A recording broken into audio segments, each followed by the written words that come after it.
Hey guys, it's September 26th, 2012, and this is my 3 month on testosterone update. So, first, I'll talk about some more of the physical changes. I've actually been getting more acne, and it's probably just going to get worse because in October, my doctor put me on more testosterone, so I'll be up to 200 milligrams every other week, which is up from 100. So, I'm really excited about that. I've noticed my sideburns beginning to grow in. I have 5 hairs here and here, and I have more chin hair coming in. But it's not clustering yet, so you really can't see it from far away. So I'm looking forward to it filling in as well. My hairline is changing. It's becoming more square. So before it's more like just this, but now it's more like this, and then it comes down, and then it goes back to the sideburns. Let me turn. Like, yeah, you can see it starting to come out right there, which is also very cool. My muscle mass is continuing to increase, so my arms are getting bigger. Um, I can do a lot more pull-ups now. I can do more reps with chest pressing. I'm up to 130 pounds still. Um, Everything as far as weightlifting is getting easier. And I also get a satisfaction when I'm out lifting a cis dude, thing that I appreciate. And today I wore my legalized trans shirt at the gym, and I actually think it caused people to stare at me less because they're trying to, like, it's on my shirt, so they don't have to try and figure it out like I'm some big mystery.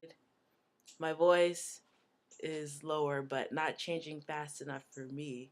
But my new dosage of testosterone should help with that. So that's also exciting. My Adam's apple, you can't see because of the shadow, but when I'm at the gym, I can actually see it now. It's more visible. When I get excited about something, my voice goes up, or when I'm surprised. So I have to work on that about something.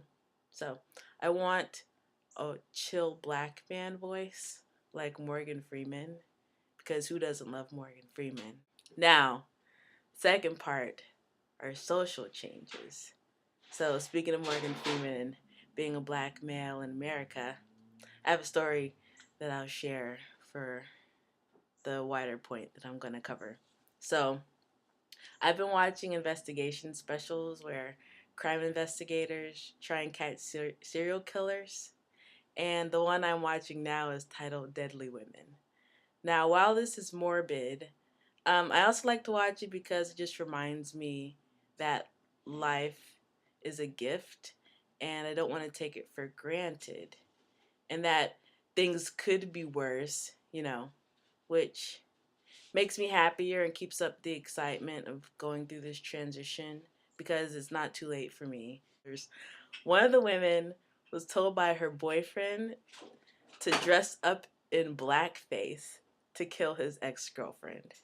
He told her to rub her face and her arms in black face paint so that potential witnesses would see a black man leave the scene of the crime.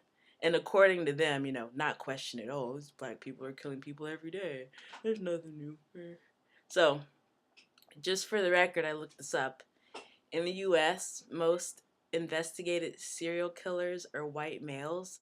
Every time I see a white guy, I don't think he's a serial killer. I don't go, oh, I better watch out. He's going to go on a mass killing spree in any second when I see him. But far too often, some people, some quotation marks, they see me. Like last week, these Indian guys at the gym on campus, they gave me this side glance whenever I was checking my own wallet that was hanging up on the wall in the gym. Like my jacket was hanging up, my wallet was in my jacket. I go in there to look at my ID and appreciate my new gender marker, which sometimes I do. I just stare at my license and I'm like, yay. So I was doing that. And then they gave me a side glance because I'm going in this jacket and grabbing a wallet. That's my own wallet, but they were definitely questioning it. Like, is this black man pilfering wallets from people's jackets at the gym? It's about it, but some people were just like, look at me and then grab their keys really fast and then start locking their door. And I'm like, really? I'm not gonna steal your car. So, a few weeks ago, I freaked out because this woman did it and I wasn't expecting it from someone of her color, someone of her gender, someone of her age. I just wasn't, and it really threw me off. It really made me depressed and angry all at the same time. So that was rough. But over the last few weeks, I think I'm getting better at learning to laugh off people's ignorance about this stuff. Uh, and I've learned not to, like, it's really hard to be nice to people that are just so mean and negative to you. Like, it's something I have to work on too. Um, and I can't just blame the people. I have to blame the media for some of the problem of the perceptions of black men in this country. So speaking of mass media, I highly recommend everyone watching this read an article. It's actually on Wikipedia. I know it's not the greatest source, but it's still a good article about the exploitation of women in mass media. But it seems like the Wikipedia community can all agree that the media exploits women, but the idea that racism exists in the media, is up for debate in this article. So, people are people are so clueless in general, and some people are clueless because they don't know, they haven't been exposed to these things, and some people are just clueless because they don't want to know these things. Like if you tell them, "Hey, read this awesome book about this issue," they will literally say, "I'm not gonna read that book," because they want to keep thinking the way they're thinking. I guess because it is easier. But I took a short paragraph from that article about the media and racism. So I'm going to quote, "The media focus on African Americans in the context of crime, drug use, gang violence, and other forms of antisocial behavior has resulted in a distorted and harmful public perception of African Americans." According to Stephan Balkeran in his article Mass Media and Racism, the media has played a key role in perpetuating the effects of this historical oppression and in contributing to African Americans' continuing status as second-class citizens. This means that there is a somewhat troubling suspicion among some Americans that their white America is tainted by the black influence. End quote. Now, I think that this also ties in with the birthers, that Obama isn't. Won't get into that. But I think that quote says all that need be said on that note. So, I think we can all agree that stereotyping anyone for any reason, positive or negative, is bad, and it has led to countless deaths.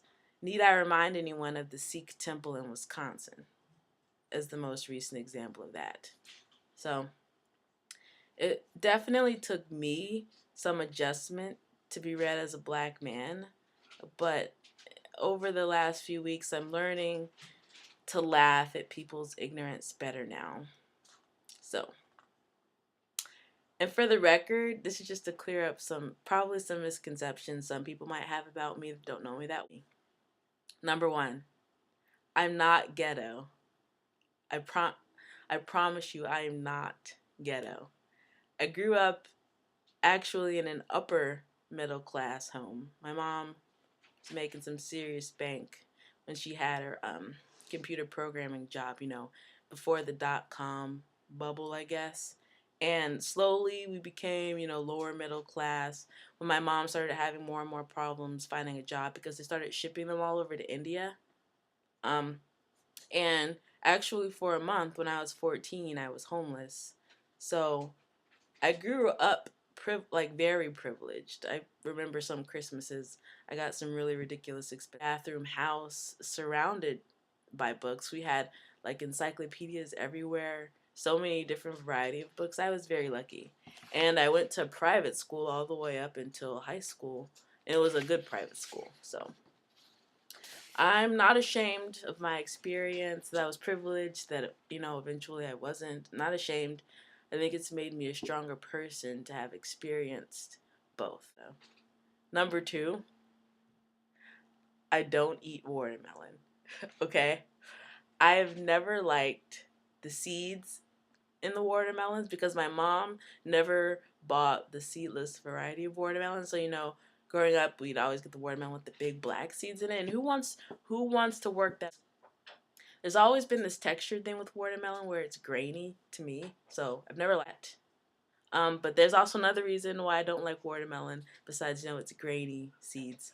And it's also an interesting story. So when I was 8 or 9, my family would always take vacations to Florida once a year. And I remember I was swimming in this hotel pool, and my mom was there. But I was mostly just doing my own thing, enjoying swimming. And I had just read a book about Dorothy Dandridge and how hard it was for her in the 1950s, because she went to this hotel pool and stuck her toe in the water, and then these white people freaked out and they had to drain the entire pool and refill it because she stuck her toe in the water. So I was 8 or 9. I loved Dorothy Dandridge. I've always loved old movies, so that's why I was obsessed with her at that moment in time. But I knew about, these social issues about race in America. I wasn't an ignorant 8 or 9 year old. So, there was this white family having a picnic at the pool of the hotel we were staying in. And they had about 3 watermelon. I think they had a cookout of some sort. They had a lot of watermelon left over from their family get together. And they kept offering me like a slice of watermelon. Now, at 8 or 9, I knew that there was a stereotype that people that looked like me loved watermelon. So I told them I didn't want any because I just didn't want to live up to that stereotype, okay? But they kept harassing me about it and asking me, they were like, "Are you sure you don't want watermelon?" And I promise you, I'm not exaggerating. I said 10 times that I didn't want it. I'm not hungry. I don't want watermelon. I don't really like it. Like 10 times. And they wouldn't stop asking me if I wanted the watermelon. So, eventually, just so they'd leave me alone, I took the plastic plate with the watermelon on it, and then a side note in my head, I was like, these plastic plates aren't environmentally friendly. Why are these people, cluttering our landfills with this garbage when they could be so much more eco-friendly, at 8 or 9. And I got up on the side of the pool, and I remember I was like, I'm going to eat it to humor them, okay? So I took a bite out of the watermelon, and then I look up. I'm like, they better not be staring at me eat this watermelon. And I look up, and one of the guys is like staring at me like I'm a zoo animal eating this watermelon. And I was like, and I like put it down and I did not touch it again. And I remember maybe what happened afterwards. Like, I think I complained to my mom, not like about what it was, but that I was ready to go. I think I gave her the watermelon, and I think like she wound up throwing it away because she didn't want it either. But I do remember, obviously, if I remember this, and I'm 26 years old, it was a very traumatic experience for me. So, as crazy as this sounds, every time I see watermelon, I see racist white people eyes staring at me and waiting for me to take a bite of it. That's my experience. I'm not ghetto. And for the record, Jewish slums were the first ghettos ever in Venice, Italy, in the Middle Ages. And I feel like the word ghetto actually perpetuates racism, and particularly the racism faced by Jews in Europe ever since the Middle Ages, when they'd run them out of towns and villages. So I think that the word ghetto should be shunned just as much as the word kike is shunned, because the word ghetto for me, and I think for a lot of people, just conjures up images of, you know, the Holocaust, people forced into these slums before they're gonna be shipped off to these. Uh, just a side note, I got to hang out with some people that didn't know I was trans. They didn't know me, as my old name, which is great, and they treated me like a regular black man, which is really great. So, life's looking up for me. That's my 3 months on T update. Bye.